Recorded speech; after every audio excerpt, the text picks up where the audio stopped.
My topic is on financial analysis. The three main parts of it that I'm going to be going over are ratios, specifically liquidity, solvency, and profitability ratios. And then I'm going to talk about XBRL tags. And then I'm going to go over some of the analyses that can be performed and how XBRL tags can be useful in using Excel or Google Sheets to perform the analytics that a lot of financial officers will use. So the first set of ratios are the liquidity ratios, specifically uh, receivables turnover, average collection, inventory turnover, average days in inventory, current ratio, and acid test ratio. So the receivables turnover and the average collection ratio pretty much go hand in hand. They're just different ways to measure it. So the receivables turnover is a measurement per year. So how many times per year that receivables get converted into cash. And then the average collection is how many days does it take to collect receivables. So because there are different measurements, like how many times in a year versus how many days it takes, they have different preferences for whether it's higher or lower. Because the receivables turnover is the amount of times in a year, you would prefer that to be higher because you want to be converting your receivables into cash more often in a year. And then the average days it takes to convert, you would prefer to be lower because you don't want the receivables to be outstanding for too long. So lower is preferable. It's a similar situation for inventory turnover and average days in inventory. Instead of receivables being converted into cash, this one is about how often your receivables get turned over or sold. So the inventory turnover is how many times in a year, which you would prefer to be more. And the average days in inventory is how many days. So you'd prefer them to be lower. The next ratio is the current ratio and the acid test ratio. The current ratio compares your current assets to your current liabilities. You would prefer this to be at or above 1. That way you can prove that your assets, you have enough assets to cover your liabilities. And then the acid test ratio is essentially the same as the current ratio, except it's a little bit more accurate because there's a few specific current assets that are not included in it. So it can give you a little bit of a different perspective than the current ratio does. The next set of ratios is the solvency ratios. So I'm going to talk about the debt to equity ratio and the times interest earned ratio.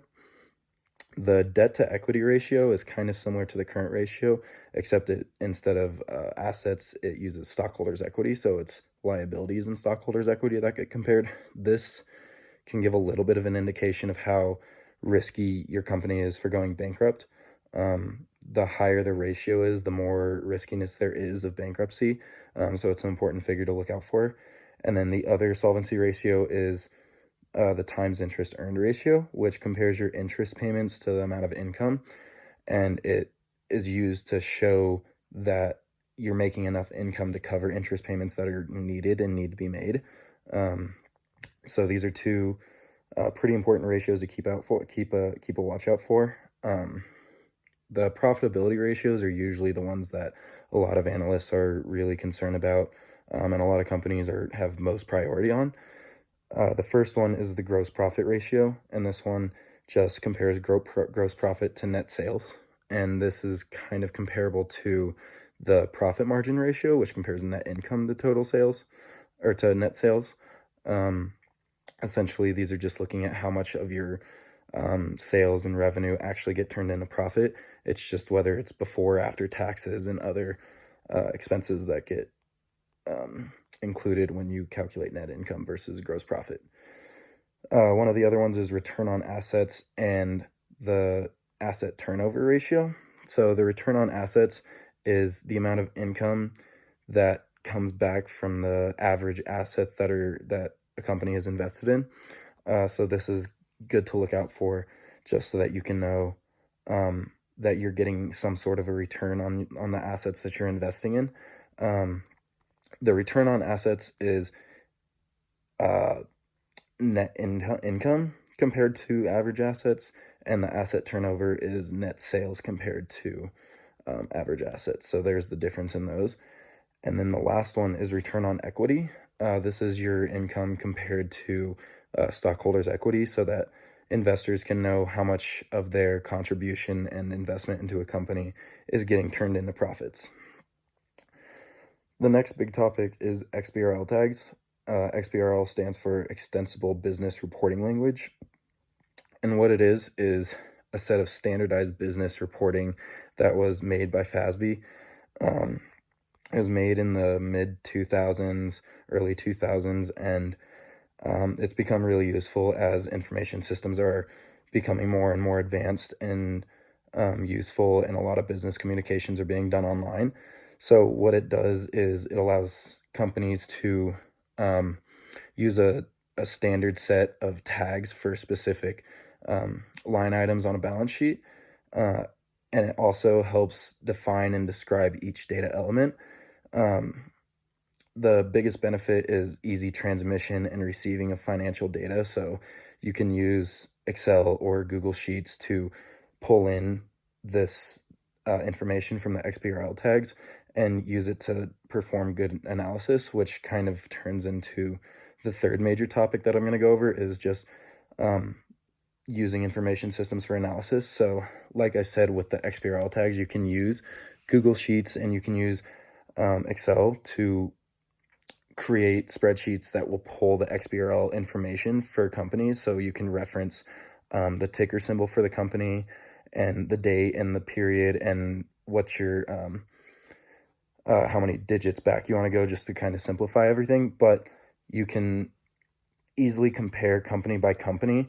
You can plug in the ratios and have it automatically set the formula so that all you do is enter the company and the year and it will automatically pull all the information, and then you can have a comparison between 2, 3, 4, however many companies you want.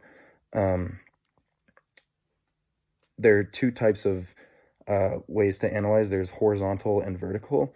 Horizontal is comparing total figures or percent changes, and it can either be company to company, or it can be year by year, or it can be company to industry. And then meanwhile, vertical is an amount on, say, a balance sheet. Say you could do cash as a percentage of total assets. The vertical is typically known as what percentage of a major amount it is. So these are, you can do horizontal and vertical analyses, and you can use the XBRL tags to pull the information, and then you can do something like creating spark lines or trend lines that can easily be calculated and displayed through these spreadsheets so that you can quickly see the trends and how it's changing over time and how your company is doing. So this is the usefulness of financial analysis in the current world, with how information systems and technology are rapidly advancing, and how we can keep up with it and how we have been keeping up with it so that our analysis can be just as speedy.